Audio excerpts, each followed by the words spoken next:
napapansin sa iyong mga kapaligiran.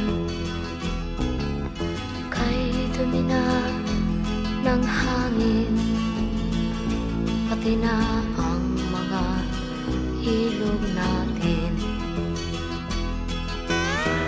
Hindi nga masama ang pag-unlad, at malayo-layo na rin ang ating narating. Ngunit masdan mo ang tubig sa dagat, dati kulay asul, ngayon'y naging itim.